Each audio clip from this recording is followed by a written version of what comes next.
전에 골프의 책을 보면 이런 게 나와요. 뭐라고 말하냐면 이분이 자기 책을 소개할 때 제일 중요한 게 뭐냐면 로마서 15장 7절이에요. 이거 제가 로마서 할 때 굉장히 많이 했던 말씀이거든요. 로마서 그 전체 핵심이 로마서 15장 7절로 요약된다. 그러니까 뭐냐면 이러므로 그리스도께서 우리를 받아 하나님께 영광을 돌리신 것 같이 너희도 서로 받아라. 이게 이제 그 로마서 전체를 말해주는 건데, 로마서 1장부터 11장까지는 그리스도께서 우리를 받으셨다. 이게 이제 그 웰컴하셨다. 환영하셨다. 그러니까 경건치 못한 우리를 환영해 주셨다. The embrace, 우리를 포옹하셨다. 이런 뜻이죠. 그리스도께서 경건하지 못한 우리를 포옹해 주셔가지고 하나님께 영광을 돌리신 것 같이. 우리가 하나님께 영광을 돌리는 방법이 뭐냐? 가해자를 포옹하는 겁니다. 그 경건이 못한 사람을 받아들이는 것, 그리고 그거를 포옹하는 것. 그래서 그리스도께서 먼저 우리를 받아주셨다는 이거 은혜를 내가 누려야지 너희도 서로 포옹해 줄 수 있다. 그러니까 결국은 서로 거룩한 입맞춤으로 서로 무난하라 하는 것 똑같은 거죠. 입맞추라, 또 포옹하라, 같은 거잖아요. 결국은 교회는 받아주는 거죠. 그리스도께서 우리를 받아, 너희도 서로 받아주신 것처럼 너희도 서로 받아라. 이잖아요. 근데 어떤 사람을 받느냐? 우리가 선택적으로 받는 것이 아니라 모든 사람을 다 받는 거잖아요. 그래서 그 평온을 구하는 기도 보면은, 평온을 구하는 기도가 굉장히 복음적이라는 것이 뭐냐면, 바꿀 수 없는 것은 받아들이는 평온을 이렇게 봐요. 받아들이는 것이 기도의 전부다라고 할 수 있어요. 바꿀 수 있는 것은 바꾸는 용기를, 그리고 그 차이를 구별하는 지혜를 주옵소서, 이렇게 나가요. 하루하루 살게 하시고 한순간한순간 누리게 하시며 죄로 물든 세상을 내 마음대로가 아니라 예수님처럼 있는 그대로 받아들이게 하옵시며, 죄로 물든 세상을 받아들인다는 거죠. 받아들인다. 즉 죄로 물든 사람을 예수님은 있는 그대로 받아들이셨다, 이렇게 나가죠. 그래서 또 당신 뜻에 순복하는 동안 당신께서 모든 것을 바로 세우시고 신뢰케 하시게 나거든요. 그러니까 이 평온을 구하는 기도도 보면은 환경을 받아들이는 것과 사람을 받아들이는 것으로 나누어져 있어요. 그러니까 하나님도 어떤 하나님이냐? 우리를 받아들이시는 하나님이라는 거죠. 있는 모습 그대로 우리를 받아내시는 하나님. 그 하나님을 우리가 이제 어디서 만나느냐면 십자가에서 만나는 거죠. 팔을 벌리고 우리를 받아주시는 하나님, 그 탕자를 받아주시는 하나님. 그러니까 그것이 이제 아주 중요하다는 거죠. 이 책에도 보면은 루크 티모시 존슨이라는 사람이 결국은 복음서의 근본적인 초점은 예수의 이적이나 그분의 지혜로운 말씀이 아니다. 이적이나 지혜로운 말씀이 아니고, 복음서의 공통된 초점은 그분의 삶과 죽음의 성격에 맞춰져 있다. 그분의 삶과 죽음은 어떤 성격을 가지고 있느냐? 그것은 하나님께 대한 철저한 순종과 다른 사람을 향한 이타적인 사랑이다. 그러니까 하나님에 대한 순종과 이타적 사랑, 그러니까 하나님 사랑, 이웃 사랑이라는 거죠. 거기에 포커스가 맞춰져 있는 거죠. 그래서 교회는 두 가지 의식을 한다. 뭐냐면 세례와 성만찬이다. 세례도 뭐냐면 자신을 내어주는 거잖아요. 그래서 이 죽고 부활하는 거잖아요. 자신을 내어주는 거죠. 그리고 성만찬도 자신의 몸을 내어주는 거죠. 그러니까 자신을 내어주는 거잖아요. 자신을 있는 그대로 내어주시는 하나님의 사랑, 이것이 바로 성만찬과 세례에 담겨 있는 거라는 거죠. 그러면 교회는 이 성만찬과 세례가 없이는 사실은 교회가 될 수 없다라는 거죠. 그러니까 십자가가 세례잖아요. 십자가에서 있은 일을 우리가 어떤 의식으로 만들면 세례가 되는 거죠. 그러면은 십자가는 경건치 못한 자를 위해서 자신을 내어주고 경건치 못한 자를 받아들이는 거잖아요. 그걸 이제 세례로 담아놨다는 거죠. 세례는 물에 들어가는 것이 바로 십자가의 죽음이잖아요. 네. 그리고 심판도 어디서 이루어져요? 네. 하나님이 예수 그리스도 안에서 위르게 몰트만이 말했던 건 십자가에 달리신 하나님 그랬어요. 무슨 말입니까? 심판은 자기 자신에게 이루어지는 거죠. 하나님이 자기 자신을 심판해 버리는 거죠. 그죠? 원래 사람이 심판받아야 되잖아. 그죠? 하나님의 심판이 죄인인 사람들에게 향해야 되는데 그 모든 심판을 자기 자신이 받아내시는 거죠. 그게 십자가라는 거예요. 십자가. 그래서 이런 하나님, 십자가에 달리신 하나님, 예수 그리스도를 통해서 하나님은 자신을 우리에게 계시해 주시는데 인간을 심판하는 것이 아니라 자기 자신이 모든 인간을 그 심판의 진노와 심판을 자기가 받아내시는 하나님. 그 성만찬도 결국은 우리에게 피를 흘리게 하고 우리의 살을 찢는 것이 아니고 자신의 살과 피를 찢어서 우리에게 나누어 주심이잖아요. 성만찬. 그러니까 이 세례와 성찬 이거는 뭘 말하느냐면 십자가를 말하는 거예요. 십자가. 그럼 십자가는 뭐냐면 이게 바로 말씀이에요. 말씀. 그럼 교회는 딱 두 가지가 있어야 된다고 그랬죠? 말씀과 성만찬. 이것이 교회가 가지고 있어야 되는 딱 제일 중요한 두 가지. 근데 이거를 은혜의 방편이라고 했다고. 은혜의 방편. 은혜의 수단. 그러니까 말씀은 뭘 전하는 거냐면 세례와 성찬을 전해야 된다는 거죠. 그냥 말씀을 전한다 그러면은 말씀이 뭐예요? 사방팔방으로 온갖 거 다 전하잖아요. 아까 전에 예수님의 기적이나 뭐 다른 거 막 다 전하잖아요. 근데 이 말씀이 어디에 제한받아야 되냐면 세례와 성찬을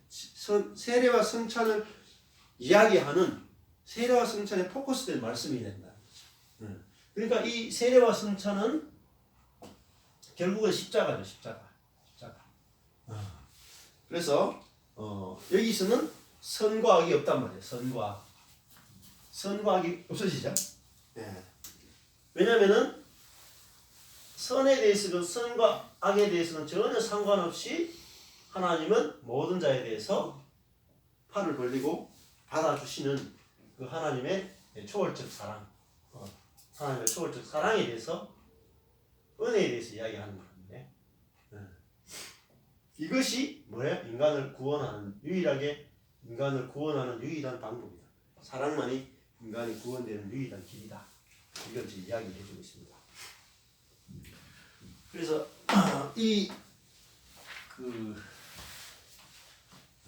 책이 이제 우리에게 주는 것들이 참 많은 것 같아요. 그럼 보시면 좀 될 것 같고. 그래서 여기도 책 내용 중에 재밌는 게 있어요. 제가 지난주에 십자가에 대해서 말했는데 여기서 이런 말이 있어요. 하나님에 대해서 제가 지난주에 이런 말씀 드렸죠? 지난주 기억납니까? 하나님은 약함과 미련함, 그죠? 미련하고 약한 하나님. 이분은 알아야 된다고 그랬죠? 여기도 똑같이 이야기해요. 보세요. 자기를 내어주는 사랑이라는 약함과 어리석음에 의해서 치유받아야 한다. 이렇게 됐어요. 이 자기를 내어주는 사랑.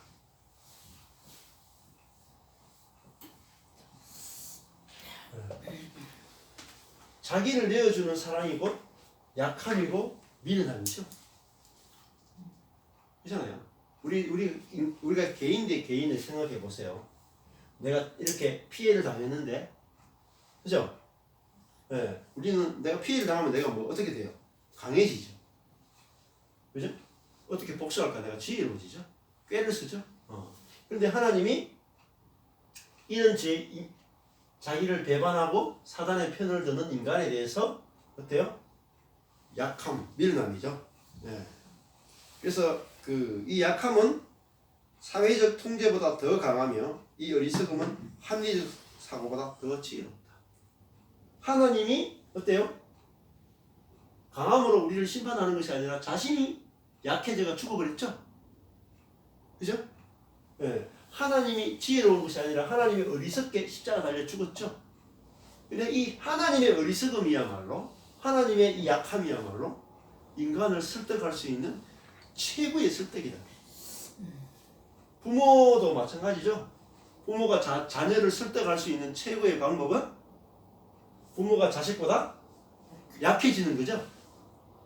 그리고 자녀를 가장 지혜롭게 키울 수 있는 방법은 부모가 자녀보다 미련해지는 거예요. 바보처럼 되는 거예요. 자녀. 눈높이가 낮게. 예. 그러니까 내가 부모가 똑똑하면요 자식들 어떻게 되는지 아십니까? 말하자면. 자식들요 정신병자다. 그런 부모들 있거든요.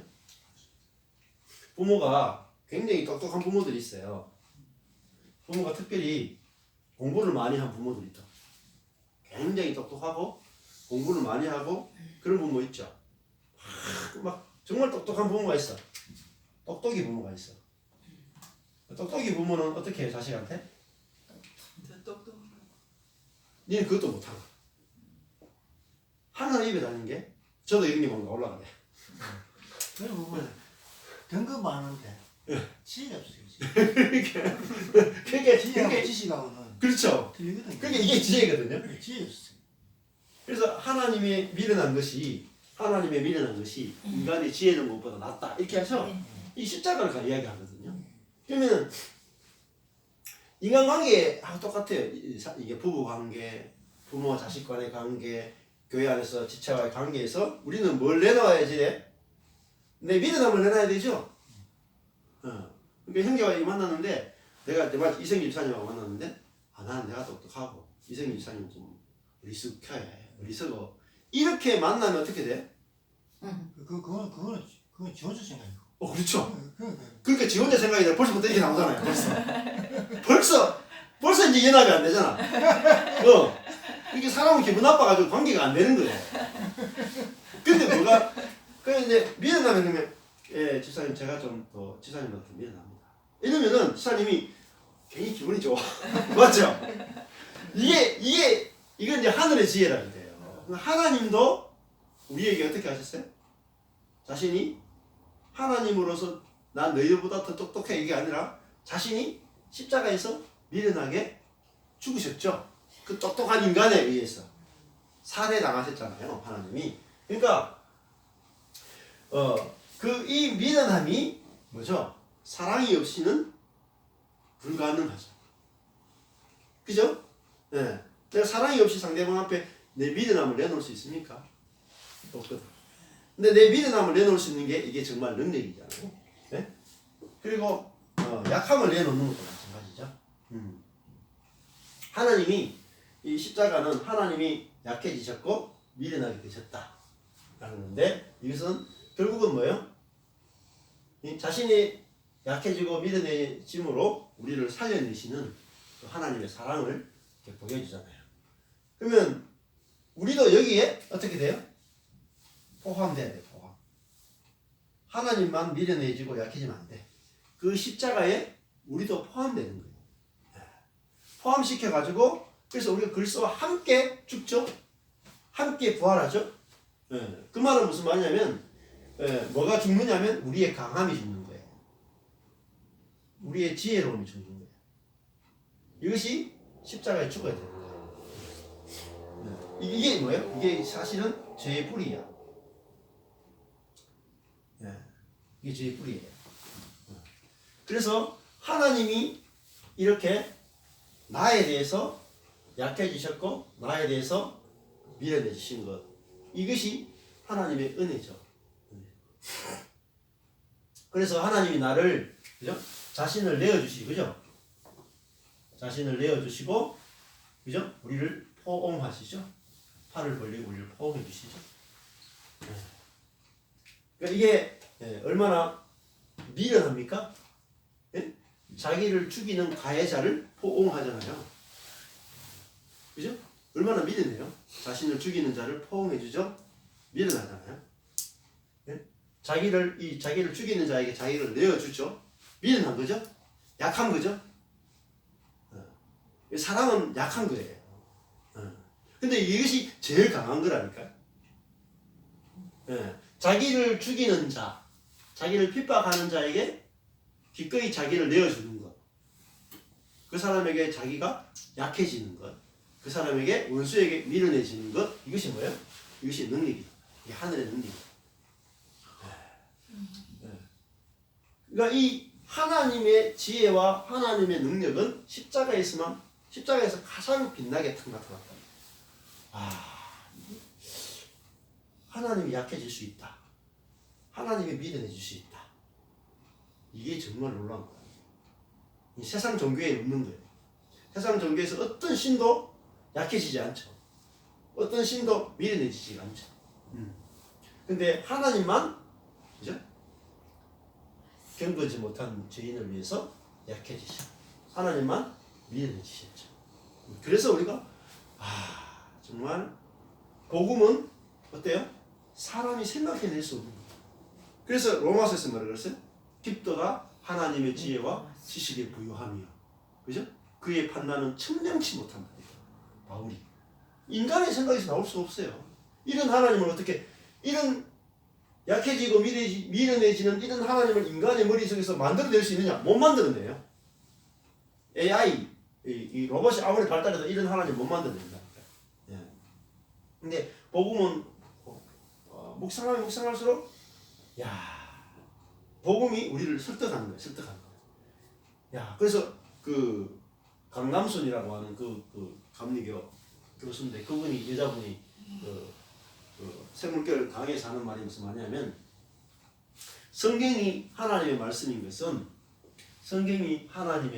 것은 뭐로 알 수 있느냐? 역사로 알 수 없다는 거죠. 왜냐면 내적 증거예요. 내적 증거를 통해서 알 수 있다. 이 말을 했는데 아주 멋있는 말이에요. 무슨 말이냐면은 성경 자체가 하나님의 말씀인 것을 증명해낸다는 거죠. 우리가 성경을 읽게 되면 이것은 사람의 머릿속에서 나올 수 있는 생각이 아니다. 그래서 성경을 깊이 보면 볼수록 성경에 의해서 우리가 설법을 당할 수밖에 없어요. 이거는 이 예수님도 이게 인간이 만들어낼 수가 없어요.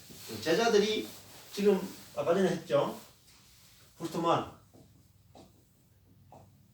아까 전에 제가 말한 건 몰트만이고 불트만이라고 하는 사람들 또 자유주의 신학자들이 근데 자유주의도 꼭 나쁜 쪽은 아니에요. 자유주의 신학자들이 했던 건 뭐냐면은 이 사회가 굉장히 이성이 발달하면서 교회가 막 문을 닫는 거예요. 그래서 이 사람들이 이성적인 방법으로 교회를 변화하기 위해서 변화하다 보니까 이제 이런 자유주의가 사실은 많이 생겨나게 됐어요. 불토만 같은 경우에는 뭐라고 말하냐면 성경은 특히 복음서 같은 경우에 보면 예수님의 기적이나 이런 것들은 실제로 있었던 것이 아니고 제자들이 그죠? 이게 다 각색했다는 거죠. 이게 이제 신화라는 신화. 신화적인 그 문학 장르가 신화적인 장르라는 거죠. 신화라고 하는 걸 가지고 예수님이 어떤 분인지를 드러냈다는 거죠. 그래서 예수님이 어떤 분인지를 확실하게 알려면 신화적인 요소를 빼야지 진짜 그 그래서 역사적 예술을 이야기 많이 해. 히스토리컬 지저스. 역사적 예술을 찾아서 이게 굉장히 신학적으로 대두를 많이 했어요. 지금도 이야기하는 사람들이 있고 한데 그래도 지금은 조금 많이 수그러들었죠. 역사적 예술을 그래서 이 불토마 때문에 역사적 예술을 많이 이야기했었는데 그러니까 복음서는 있는 그대로 보면 안 되고 이 기적 이야기를 다 빼야지 진짜 이야기를 알 수 있다. 이렇게 이제 이야기를 했습니다. 근데 이제 그러다 보니까 성경이 이제 문제가 생긴 거죠. 이 진짜 하나님 말씀이 아닌가 이런 문제가 생겼는데 그럼에도 불구하고 성경을 보니까 성경이 하나님 말씀인 것은 내적으로 그 복음에 대해서 듣게 되면 이 복음은 정말 어때요? 우리가 거부할 수 없는 그런 하나님의 말씀이라는 것을 우리가 확실하게 알 수 있다. 이렇게 이야기합니다. 근데 성경을 우리가 어떻게 믿을 수 있느냐? 66권. 사실은요, 성경 66권을 하나님 말씀을 우리가 다 믿을 수가 없어요. 왜냐하면 이 종교회의에서 다 결정이 된 거거든요. 그리고 루터 당시 16세기잖아요. 얼마 안 되죠, 그죠? 그리고 500년 사이죠. 16세기만 해도 야고보서 같은 경우에는 루터가 하나님 말씀이 아니다. 성경이 들어올 수 없다라고까지 이야기했단 말이죠. 그러니까 성경이 66권 전체가 하나님 말씀이다. 이렇게 이야기하는 것은 사실은 그 보수주의, 아주 근본주의에서만 이렇게 주장을 하거든요. 근데 우리가 꼭 근본주의가 다 옳다라고 이야기할 필요도 없고 자유주의가 다 나쁘다고 이야기할 필요 없이 더 중요한 부분은 이거예요. 하나님 말씀은 내적인 증거를 가지고 있습니다. 하나님 말씀을 읽어보면 이건 사람이 지어낼 수 없는 그런 확실한 하나님의 말씀일 수밖에 없는 증거가 성경 안에 있다는 거죠. 그래서 우리가 이거를 내가 만나는 게 중요하다는 거죠. 하나님 말씀은 정말 인간의 머릿속에서 절대 나올 수 없는 거구나. 이것이 내 안에서 확실하게 경험되면 누가 무슨 말을 하든지 내가 이 복음이 내 안에서 세워지는 거예요. 자, 그래서 이 받아들인다는 거, 십자가를 깊이 묵상해야 돼요. 그래서 또 여기도 이 책에서 하는 말이 바울이 했던 말 있죠. 고린도전서에서 제가 자주 했던 말씀이 십자가에 못 박히신 그리스도 외에는 내가 증거하지 않기로 했다. 알지 않기로 다치했다. 그러니까 우리가 예수님 그러면 무조건 십자가에 못 박히신 예수님을 포커스를 두셔야 돼요. 그 예수님은 그죠? 선악을 초월하죠. 자, 그래서 오늘 이제 말씀에서 보면은 그 다음 사건에 보면은 세례요한 사건이 나와요. 그죠? 세례요한. 자, 세례요한 사건에서 세례요한은 신약의 사람입니까? 구약의 사람입니까? 구약이죠? 네. 세례요한이 나와요. 네. 세례요한 나오는데 세례요한은 구약의 사람이에요. 그 말은 아직 율법 속에 있는 사람이라는 거죠. 그래서 이 세례요한은 즉 뭐죠? 선악으로 살아가는 사람. 성령으로 사는 것이 아니라 생명으로 사는 것이 아니라 선악으로 살아. 그래서 이 세례요한이 그 보고자 했던 하나님 나라 있죠? 세례요한이 생각했던 하나님 나라는 어떤 나라입니까? 악이 끝나고 선으로 통치되는 이런 하나님의 나라를 기다리고 있었어요. 그래서 세례요한이 했던 일이 뭡니까? 헤롯하고 그 다음에 누가 결혼해요? 이게 보면은 그죠? 헤롯이 자기 동생 빌립의 아내 헤로디아하고 결혼하죠? 자기 동생의 아내잖아, 그죠? 동생의 아내를 빼앗아 가지고 결혼을 해. 그래서 어떻게 돼요? 세례요한 쪽에서는 책망하죠.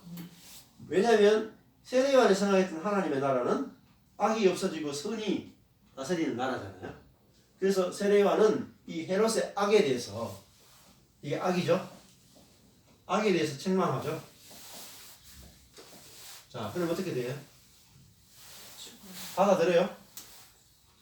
괴로워하죠. 헤롯은 괴로워하다가 그 헤롯의 딸이 춤추다가 헤롯이 모든 사람들이 보는 데서 너무 기분이 좋아가지고 네가 무슨 소원을 말하든지 내가 들어주겠다.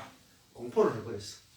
그랬더니 딸이 엄마한테 쫓아가서 어떻게 하면 되겠습니까? 이렇게 자기 이렇게 결혼해가지고 지금 그죠? 자기가 안정이 돼야 되는데 세례요한이 긁어 나오죠. 정치적으로 문제가 될 수 있죠. 그래서 세례요한의 목을 잘라라 하기네 와서 이 아빠한테 헤롯 대왕한테 이야기하니까 헤롯이 모든 사람 보는 데서 자기가 이야기했기 때문에 자기 자존심 문제죠. 자기 지금 통치권의 문제잖아요. 자기가 말한 대로 안 지키면 자기가 왕으로서 권위가 없어지죠. 그래서 자기 권위 때문에 세례 요한을 죽이게 됩니다. 자, 그래서 세례 요한은 이 하나님 나라에 대해서 오해를 했어요. 자, 첫 번째는 오해가 뭐냐면 하나님 나라는 선이 없어지고 악이 없어지고 선으로 다스리는 나라다. 이게 세례 요한의 오해였습니다. 자, 두 번째는 이게 다른 말 하면 이게 정치적인 나라는 거죠. 네, 정치적인 하나님의 나라를 생각을 했다는 거죠. 그 다음에 두 번째는 이 세례 요한이 할 때 세례 요한이 오해를 했어요. 여기 보시면은 여기는 마가복음에 안 나오는데 누가복음 한번 보시죠. 누가복음 4장으로 한번 보세요.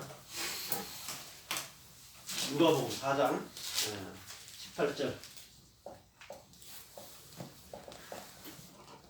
누가복음 4장 18절을 보시면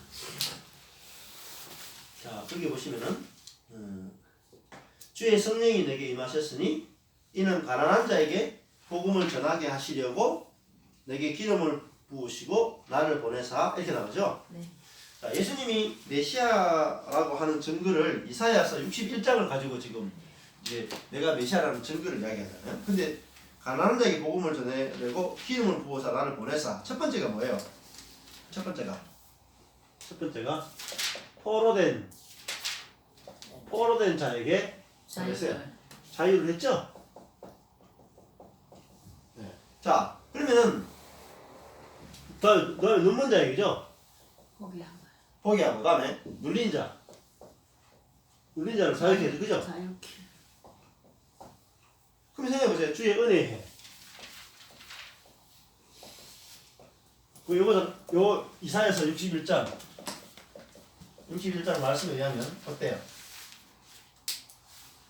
메시아가 오면 뭐 해야 돼요? 제일 첫 번째가 포로된 자 자유케 해야 되죠. 그 다음에 눌린 자를 자유케 해야 되죠. 주의 은혜가 뭐죠? 희년이죠. 희년이는 종이라든지 갇힌 자를 자유케 하는 거죠. 그러면 이 말씀을 읽어보면 예수님이 세례 요한이 감옥에 갇혀 있죠. 이 문제 때문에. 네. 뭐 어떻게 해야 돼요? 포로된 자에게 자유를 주려면 가서 세례 요한을 풀어줘야 될 거 아니에요, 그죠? 네. 메시아라면. 그러니까 예수님이 이사야 61장을 성취하는 메시아로 오셨죠. 근데 이 말씀 그대로 받아들이면 돼요, 안 돼요? 안 됩니다. 왜냐면은 예수님이 오셔가지고 정말 이 문자 그대로 포로된 자를 자유케 하러 오셨다면, 그죠? 세례 요한을 가서 자유케 해야죠. 그래서 세례 요한이 시험이 된 거예요. 세례 요한이 아니 예수님이 분명히 자기가 그 여단강에서 세례 줄 때 성령이 임하는 사람이면 이제 하나님의 아들이고 메시아라고 가르쳐 주셨죠. 그래서 분명히 메시아라고 생각했는데 그 메시아라면은 이렇게 와가지고 포로된 자를 자유케 하고 눌린 자를 자유케 해서 이런 일을 해야 된단 말이에요.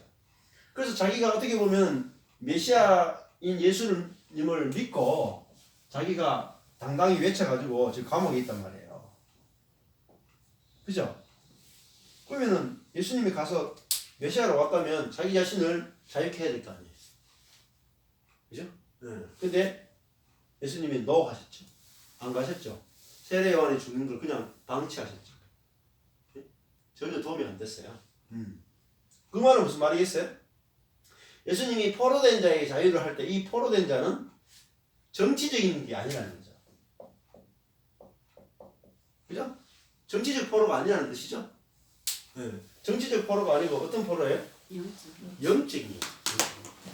영적인. 이게 중요해요. 아주 중요합니다. 그러면 눈먼 자도 마찬가지죠. 그죠? 육신적인 거 아니죠, 사실. 예? 그러니까 전부 다 우리는 이게 정치적이고 육신적인 걸로 다 본문을 풀죠. 예. 그러면은 이 눈먼 자도 이게 만약에 육신적인 것으로만 생각한다면 이 포로된 자도 정치적인 걸 생각해야 되죠, 그죠? 그렇지 않다는 거예요. 이 포로된 자 자체가 정치적인 것이 아니라 영적인 포로라는 거예요. 영적인 포로. 영적인 포로가 결국은 또 눌린 자죠. 그래서 그래서 예수님 뭐예요? 계속 귀신 들린 자. 지난주에 했잖아요. 귀신 들린 자. 네? 귀신에 포로된 자죠. 영적으로. 귀신에 포로된 자. 예. 이 사람들을 자유케 하기 위해서 왔다. 자유케. 어떻게 자유케 하느냐? 예? 영적인 포로 된 사람들. 영적으로 눌린 자. 그죠? 은혜해. 뭐로 자유케 해? 은혜로. 은혜로 자유케 하는 거예요. 그러니까 이 희년이 이 은혜의 해를 가지고 자유케 하는데 결국은 뭐예요? 전부 다 왜 지금 포로가 되어 있어요? 왜 지금 이 은혜의 해 제일 기뻐하는 사람 누구 계세요? 종이죠. 빚을 져가지고 가난해가 빚을 져가지고 자기 기업을 잃어버렸잖아요. 기업을 잃어버리고 빚을 져가지고 남의 집에 종된 사람들을 자유케 하는 게 희년이잖아요. 그죠? 그럼 빚졌다는 게 뭐겠어요? 성경에서 죄거든. 죄. 그죠? 죄에 빚진 거잖아요. 죄의 짐. 응? 그 죄짐으로부터 우리를 자유케 하는 것. 그죠? 이 십자가는 정치적 해방이 아니고, 그죠? 우리의 죄로부터 우리를 자유케 하는 것이야. 이걸 지금 이야기하는 거예요. 네. 그래서 우리가 포로가 되죠. 뭘 포로돼요? 죄책감. 그죠? 죄책감, 정죄감 이런데 굉장히 포로가 많이 됩니다. 네. 그리고 우리 굉장히 종이 되죠. 율법의 종이 되죠. 그러니까 율법의 종이니까 율법 밑에 산단 말이에요. 율법의 지배를 받고 사니까 죄책감, 정죄감이 늘 우리 자신을 괴롭힌다. 근데 예수님은 이런 율법의 종으로서 정죄감과 죄책감의 포로가 되고 눈이 멀어가지고 눌려 살아가는 이 사람들을 자유케 하기 위해서 예수님이 오셨다. 네. 뭐로요? 십자가. 십자가에서 예수님이 우리의 죄, 가해죠. 그죠? 네. 우리가 죄를 지은 이 죄를 어떻게 해요? 안으신단 말이에요. 네? 우리 자신을 품에 안아가지고 우리에게 죄를 물으신 것이 아니라 우리를 덮어주시고 받아내시고 그 은혜로 우리를 살려내시고 그러니까 우리에게 아무것도 요구하지 않으시는 거예요. 그래서 우리가 뭐예요? 은혜를 경험하는 거죠. 그 은혜로 말미암아 우리가 자유케 되는 거죠. 이 일을 하러 오셨단 말이에요. 자신이 다 뭐예요? 자신이 약하고 미련해져 가지고 계산적이지 않잖아요. 자기가 다 뒤집어 쓰잖아요. 이거. 우리가 당해야 되는 모든 것들을 예수님이 다 대표로 앞에 나가서 언약의 대표로서